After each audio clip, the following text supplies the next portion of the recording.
Class. This is a session on. We are taking a session on strategy for data interpretation and logical reasoning prep, and both prep wise as well as will. Then the last 2 weeks involves doing a little bit more belief work. Let's say this step one, we call it the step which can be described as the generation of belief step, the step that is creating the belief for you. So, have you reached this point? Is the first question. If you have reached this point, your strategy will be different in the last 2 weeks. If you have not reached this point, the strategy will be different. So, from this point, then, have you reached the point of complete faith, complete belief? Yes, no. There can only be two answers to this question. There can be a yes or a no. There cannot be a maybe or a maybe yes or a maybe no. There can only be two answers to this question. And if you have done that, if you have and this belief, as I said, will be built out of the 200 tough sets on DI and the 200 tough sets on LR that you solve. And if you pick up the right sets, and you will be able to see those sets, a lot of those sets in my books.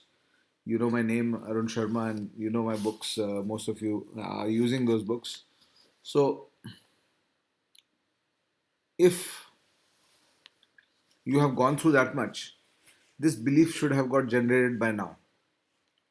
And in that case, the focus in the last 2 weeks are dual. One focus is do a little bit of speed work. The speed work may the kind of exercises you'll do will be four kinds of exercises, four focuses of the exercise speed work. One is you'll try to the biggest source of speed in CAT is to do stuff in a single reading.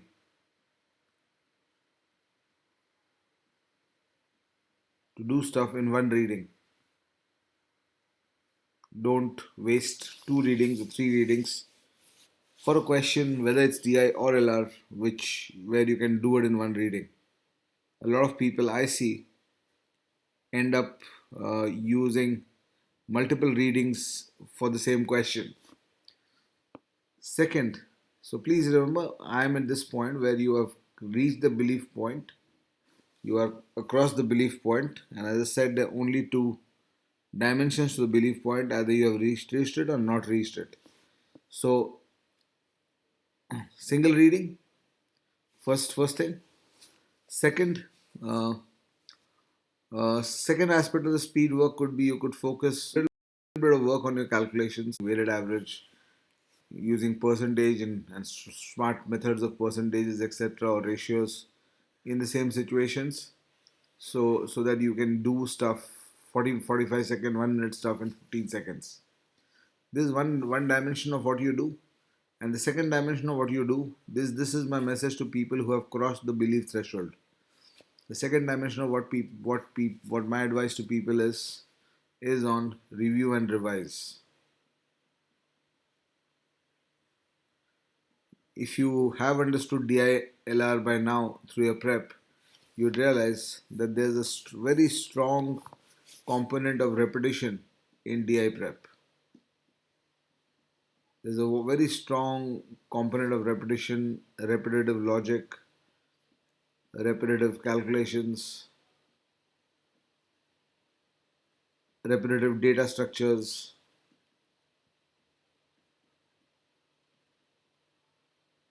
repetitive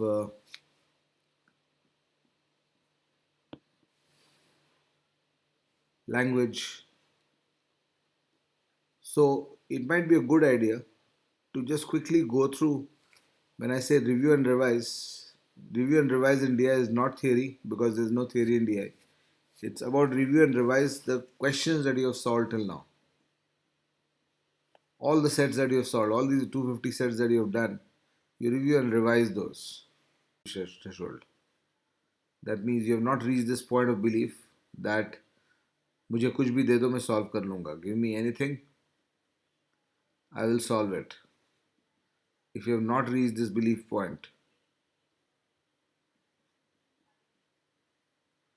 then I think you are in a danger zone in the context of CAT 8, CAT 19. You can still hope to get a 99 percentile because 99 percentile is just 3 or 4 sets. If you have reached the belief point, you'll be aiming at 5 sets in the exam.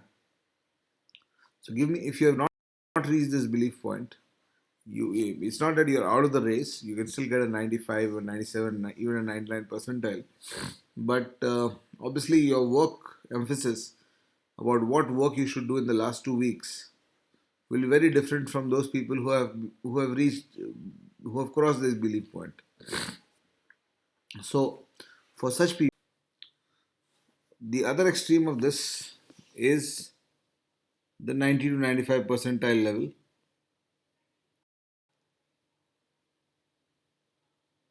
and at that level,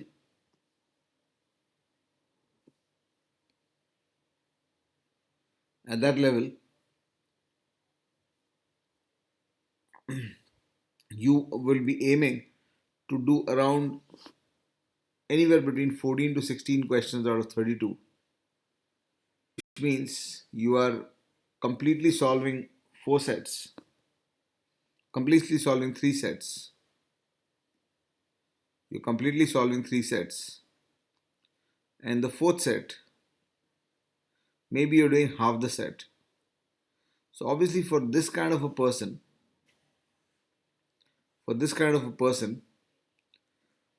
the strategy involves a lot, or is built a lot around selecting the right questions. Because if you're trying to do the 4 tougher questions versus you're trying to do the four easier questions, there can be a very big gap between the way you experience both of them. So that's your second this thing. And of course, if you're in between, you're looking at solving between 16 to 18 to 20 questions.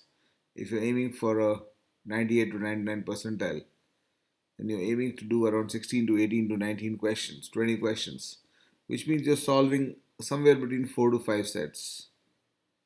And if you're solving somewhere between 4 to 5 sets, then your selection is not so critical as the person who's solving only 3 or 4 sets, but